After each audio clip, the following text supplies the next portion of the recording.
Hey everyone, I want to give you an inside look at Return to the Indigo Oasis. This is the official sequel to the original Indigo Oasis adventure I did in 2019 when Pathfinder 2nd Edition was first released.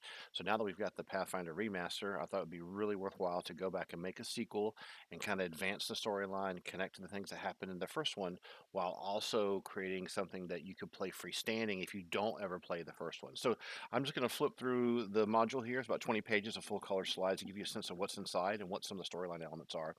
So, like the previous ones that we've done in the past, the first Indigo Oasis was like over 12,000 downloads. It was really cool. We did it as a free beta for a while, and then we released it as a commercial release for Pathfinder Compatible once Paizo had that launched, and it's done really, really well. It's always it was even highlighted on a website as being one of the best top 10 adventures to start off for new players. And it always was designed that way. It was always designed to be something that you could bring a kid, your son or daughter to play, or coworkers who've never played RPG ever. And I think that's worked really, really well. But this time around, we decided just to step it up a touch, right? We're really trying to embrace the Pathfinder Remaster, which is a fantastic restating the rules under the Orc license. And we provided lots of resources for you in this module to show you how the storyline from before can connect and how to run it if you don't have people who haven't played before. So the remaster, I give you links to that. I've done a couple of videos in them for the player core and the GM core. Those videos are really oriented around expressing my opinion on the books and whether you need them or not if you're already kind of a hardcore Pathfinder player. New players will find these resources really, really useful. Paizo did release the community use package, the Remaster Iconics. They're all level 1. So this adventure is written around the lies idea that you're level 1, 2, or 3, and that some of the NPCs will actually use these pre-generated characters as the stat blocks. You have another party involved in this adventure that you may end up allying with, or you may end up having to fight and go toe-to-toe with. So when do you reuse the pre-generated characters for players playing who haven't rolled up a new character? So you have an option to play all the classes that are in player core, and these are also going to appear as possible enemies for you, depending upon what choices the players make, which is a really neat twist. So the overview for the Game Master, like I mentioned before, since we don't know whether you have played the first one, we've got two options. Option A is for people that completed the prequel, right? And they have one of the magical instruments that was given to them and awarded to them by the spirit of Queen Hanan in the Indigo Waters Kingdom. And this is a magical instrument that allows you to teleport back to the Indigo Oasis, has lots of healing properties, but you end up having to stay in this ripple in time for like 12 hours, right? People who've never played that before, like you're getting into remaster, you're coming to 5th edition this year, and you don't really know that at all, how's that going to work? So an option for you. So for the returning players, we kind of go something like this: like something's wrong with the instruments. They're no longer transporting you there. They seem to be phasing in and out of reality. It's even impossible to play them because they turn to shimmering particles and vanish, and then they fade back in like a flickering torch. Time is changing. It's distorting as if it's being rewritten. You even see your own hands start to shimmer the same way. It's as if you're fading out of existence, and that's because you are. You're going to have to go back to where you entered the Indigo Oasis originally and stop this. Something about the Indigo Oasis before is causing this problem. So your goal is to get back to that trunk in the desert, which is only 3 days' journey from Totra, which is a coastal city in Golarion, towards Shaman Sek. This is where it all began, and this is where you're going to go. Now, if you are a new player and your players are new, if you're a game master, because I'm really addressing the game master here, we kind of made a little backstory that ties in some of the more famous characters in Totra. We created a new guy, Faru Farar, who is a curator of a well-known museum in Totra. He's asked for your help. Time is changing and distorting as it's being rewritten. Commit the third's magical tabla. Okay, he received as a gift from an adventure no longer works, so he can't go back either. Something's wrong with the instrument, and maybe the Indigo Oasis itself. It seems to be phasing in out of reality. It's impossible to play when you hold it, and some of the same type of connectivity you heard previously, right? It's as if your own existence is fading in and out. The sense of urgency really increases. You have to go to the desert and find the Indigo Oasis and stop this. It's too much a risk for a pharaoh of that high stature to send royal guards. Everyone knows that he relies on that artifact device, which was the reward from the first Indigo Oasis, to give him healing powers so his army is always strong. If you ever played the first one, you can bring friends back to you to the Indigo Oasis and completely heal all your wounds over a period of 12 hours, and then you warp back. You're only there during the nighttime. Now, it's really important for people who are using the Golarion as a setting to understand how rich this world is. So the Lost Omens World Guide, which was released for Pathfinder Second Edition, is a really strong book, and I did a review of it way back in 2019 when it first came out. It gives you all the information about these locations. But what I did to make it easier for you, if you don't own it, you don't have time to flip over to chapter 5, don't have the book, these are hyperlinks, and I do these all the time with these landscape laptop tile adventures of mine. So click on these links and they can send you to these destinations. If you want to make it with any adventure, if you want to make it in your own world with your own locations, all you got to do is just change the names, right? We're just using these locations to have a desert location. It doesn't even have to be here. It could be in the mountains of Russia for all you know. So the journey across the desert's the same thing. We're glossing over it more this time, kind of assuming that your players know how to travel in the desert, so you don't have to hire a bunch of caravan guys and deal with all the sudden things like a sandstorm and the drama that we had in the first Indigo Oasis. They have a spot marked on their map. They're going to travel there. You understand how to travel, like mostly during the night and sleeping during the day, so you make sure you don't get overheated. Now, this is what we're going to do. We're going to go right back to where we did in the first Indigo Oasis, because the looping terrain of Infinite Dunes is a fun trick. It was inspired by an Avengers episode way back from the 60s, right? So these infinite dunes, which are 6 mile by 6 mile squares marked here, you start in square 5, right, and north is to the top, and there's a skeleton and a trunk here in the sand, buried in sand. And if you travel from one end of the desert to another, once you reach this region, you loop back on yourself. So, for example, if you start out at square 5 and went west, you travel out of square 5, enter square 4, which is about 6 miles, and then as you leave square 4, you loop back onto square 6 on the east side. Now, this was done on purpose. This was done on purpose to prevent the players from going off in La La Land and doing weird crap and trying to find the next village and go buy magic items at stores. I always like to make sure that the adventurers kind of feel like, well, we're here, we need to do something, right? So we've kept this theme, but things change quite quickly, right? Once they find the Crimson Warrior in the sand, they see the markings on the key fob, basically the key ring. They get a chance to do decipher writing or recall knowledge or identify magic to figure out what the words are on it and what they represent. But what we're going to do this time, instead of opening the chest and having a bunch of magical instruments that you can play that transport you to the Indigo Oasis, that doesn't work anymore. Instead, we have this mysterious, surrealistic, almost like a jinn or a jinny coming out of the chest called the Epoch Conservator. And the Epoch Conservator is a plot narrative device to allow us to have like a spirit, almost in like, Jim Carrey in A Christmas Story with the ghost of Christmas past, Christmas present, etc. This is not something you're going to fight. This is something that's going to kind of guide you into understanding what's happening. Time has been messed up. The Epoch Conservator is the person that curates the flow of time. And now that you're here, you need to go fix it, right? You need to repair what's been broken. And their voice when they talk is like reverberating. You hear the words forward and backwards at the same time. So you can use this mystical, smoky, sand like swirling entity to give the players an in-character connectivity to what he's supposed to do, right? Which is one of the biggest problems you have in games. If you give people too much freedom, they sometimes just don't know what to do and they don't have fun because they're not very creative, they're not very exploration oriented. But so when you give people things to do, it gives them a chance to either buck the system and do something different or try something else. So once this figure appears and starts speaking to the players, it will create a portal that will go to this holy place, this Taratia Spring, right? And the Taratia Spring has a very interesting story element. So we lose the Epoch Conservator to paint visions in front of the party as they're in the desert and show them exactly what happened in the past the way it was supposed to happen, right? And this is where we talk about these past events. So when you're playing when your players are playing, you can't read to them a history book or expect them to know the history book of this little fictional world that I created, right?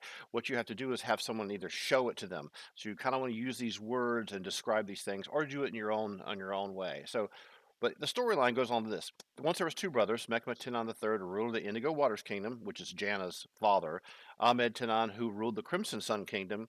They had been at war with her just since they were young men, but the healing magic of the Indigo Waters Cure allowed Mechmet to always remain the superior force. So, under the guise of the truce, the two brothers meet at a holy ruins of Taratia Spring to sign a peace treaty, and the agreement is there's no weapons and no guards were allowed. Now, when you're doing this as a game master, you can have the Epoch Conservator narrating while you're visually describing the scene, because you have already seen the map. The Taratia Spring map is a high resolution map that's included in the zip file. It's also inside of here marked as a smaller JPEG version. So what ended up happening in the past when Mehmet arrived, the two brothers ate a ceremonial meal and discussed the terms. However, Ahmed's Christmas on warriors soon arrived with their captured dog, with his captured daughter, Jana. He threatened Mehmet to sign over the lineage to him or his daughter would die. The two brothers struggled. Ahmed's soldiers cut him down, and Jana was tortured and killed soon after. This is the flow of history that was supposed to happen. In the Indigo Oasis, Jana is a spirit who's restlessly wandering around in the Indigo Oasis, one of her favorite places to be to listen to music. So in that adventure, the players actually help her join her mother and her dog in the afterlife. So her spirit no longer is restlessly trapped in the Indigo Oasis. That means she's dead. And if you played the first adventure, you probably remember this quite well. She's not a little girl running around that's alive and kicking. She's a mystical type of ghost figure. She's a spirit, right? So in this adventure, okay, her dad is alive. Her archenemy of her dad, her brother, his brother is alive, and she's alive. And how are you going to get involved in this? Because these are the events that were supposed to happen. If these events happen normally, then everything's going to be fine. But there's interference by a Kelishite cleric. And so this is how the events unfolded in a normal way. The times that flow now are a result of the death of Mekmek Tinan III, his wife, and his daughter Jana Tinan. So the Kelishite cleric named Seshana changed the course, and he'll show you her actions, which will be your undoing. She'll be the cause of the death of kingdoms, and ultimately the death of you. This idea is heavily inspired by a Star Trek episode called City on the Edge of Air, which has Joan Collins and Kirk and Spock in it, where they go back into the 30s, where Joan Collins is playing a character. She's not allowed to die. She ends up creating a massive peace group that lets Nazi Germany invent the atomic bomb first, and the whole world gets taken over by Germany, and then everyone dies. So it's the same kind of idea. If you're an old school Star Trek fan, you'd be like, "Oh, I love that episode. It's like a really, really great one, right?" So we're using that idea super loosely as an outline. This Kelishite cleric, Seshana, and her party, which is you'll be able to ramp up and down based on how many people are playing, goes back into time and prevents the death of Mekmet Tanan III and Jana, which causes a change in the history. So when the vision appears, you see the Kelishot cleric in a strange headdress use her divine magic to create sanctuary protective energy around Mekmet Tanan. So when they get that struggle happening, he can't be killed because sanctuary allows someone for a full minute to be completely protected from all damage. You watch her battle alongside her allies, defeat the Crimson Sun warriors, followed by her taking Jana under her wing. And here's the kicker. You then see the vision of Jana later in life becoming a powerful leader of a nation that enslaved all of Assyrian. So you have to change these events or you're going to die. The portal appears as you see a shimmering image of Taratia Spring, and the two brothers sit at the table sharing a meal under the stars and by the light of flaming braziers.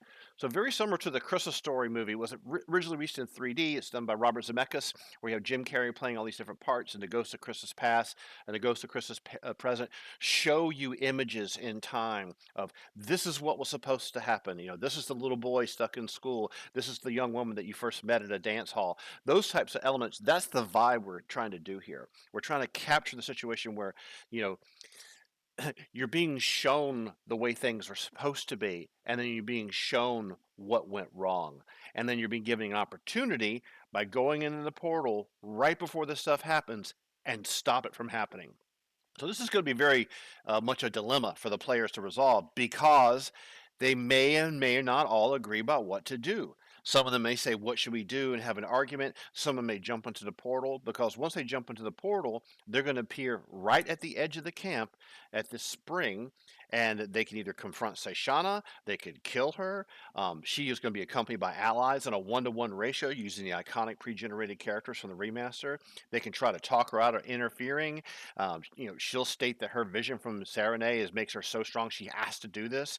The players may find a way to outsmart everyone and kill Mekmet and Jana themselves, but then they may have to face the wrath of Seshana and her allies because she does not want that to happen, unless they can conceal it from her somehow. And then you have the situation when Ahmed's soldiers come arriving with Jana in tow. So you have this very chaotic kind of like gunfight at OK Corral. You've got the two brothers that are seemingly are unarmed in the spring in the encampment. Then you have this party led by this Kalashot cleric, Sashana, and then you have Ahmed's soldiers arriving with Jana. So you have this very nasty little situation where the player's like, "Oh crap, what do we do?" And that's the whole idea. The whole idea is that with the limited amount of information you have, and you don't have an affinity for one side versus the other, and there isn't a right answer and there isn't a wrong answer, what choice do you make? What choice do your players make? And this is a technique I use in my other adventure as well. You can make a wrong choice and do it again. And unfortunately, I hate to say this, but it's like doing a raid fight in World of Warcraft or any other MMO. If you die and you wipe, everyone comes back and tries again, right? So if you don't make the correct choices or don't somehow creatively enable the death of Jana and the death of her father, then everything will not reset and you all be kicked back out and right there in front of the portal as if it didn't happen again. All right, so that's really, really important because players are not expected to know what to do. Players should have the freedom to inventively and creatively come up with a way to satisfy those basic requirements of time not being changed. Okay, there's many ways that could happen. So we talk about the combat sequence. Since the players are in between, say Shauna and her allies, they may want the parlay with her group. So give the players like 5 minutes of rapid negotiation, and then have those warriors come riding up with Jana in tow. You don't want the player sitting there thinking it through for 15 minutes and taking a smoke break and getting a Kool-Aid and all that kind of crap. What you want them to do is like, have the warriors arrive, because the moment those warriors arrive, right? That's when Jana is captured by those warriors. They'll throw a weapon to, the evil brother, the jealous brother, and a whole fight will engage. And these other infidels here, which is you and your party, which could even be just one player. You could do this whole adventure with one player. And with Sashana's group, who has intent on freeing Jana and saving her father, you've got a bunch of conflict happening right in the middle where you are. So let's talk about those opposing forces.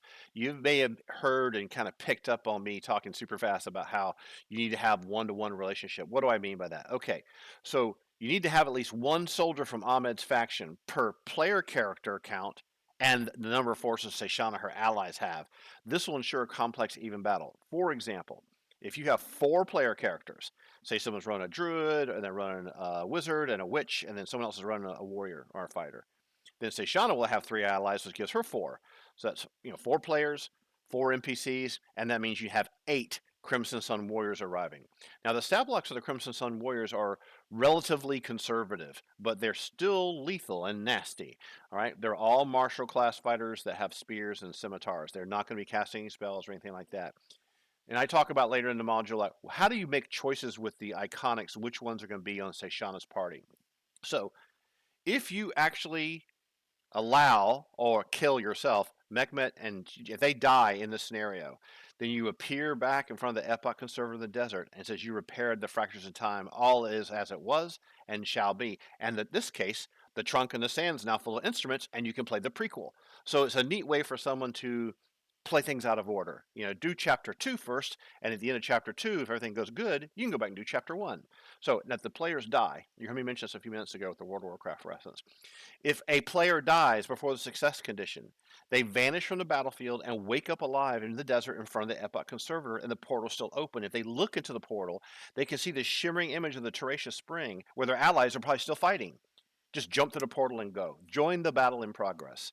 If the whole party dies and they tried everything and it's just too much, they made a bad choice, they got swarmed, too many people fighting them, they got a party of 12 on them, then the portal's still open and they can see the Teresia Spring, but it's reset. You just have the 2 brothers sitting at a table sharing a meal before things get nasty. All right, and this is all written down here in the module, and you can check it out. So we're almost done here. So Ahmed soldiers, we got some very basic, remaster style stat blocks for these guys. They're wearing chainmail, have a spear and a scimitar. That's it. AC 18, hit points 20. They have attack of opportunity because they're basically fighters, right? Their speed's 25 with a -5 feet speed penalty. Now their tactics, right? These guys are well trained, but they have limited experience. They're only level 1, right? But they'll obey the commands of Ahmed. So when the battle breaks out, he'll call for a sword. If you remember, even in Gladiator, Commodus calls out for a sword. Remember? So when your leader calls out for a sword, one warrior will throw him a scimitar, right? Now, that's something you could prevent. The players could stop that from happening. If the warriors are too far away, they won't be able to get close. If you're confronted by Sashana's group or the players, these guys will target the casters first over martial melee armored characters. This is because the location where the fight primarily takes place is not very big. It's a large battle map, but the amount of space you don't have 120 feet to pull back at max range and start nuking if you're a caster. So this is forces people that are playing a caster to figure out how to work with their allies in positioning, right, to make sure they can succeed in a fight and get their spells off without being collapsed on. So they will not, the Crimson Sun Warriors will not attempt to kill Mekmet Tanan until he's the last person standing, and they'll never try and kill Jana. This is going to be a problem because you can't just let the bad guys show up and kill Seyshana and then kill those two because they're not going to do that. That's not even their goal. Both of those characters have to die for time to be reset. So one way that Jana can die is for Ahmed Tanan to kill her himself after taking him hostage if his back is against the wall and he's doomed to fail.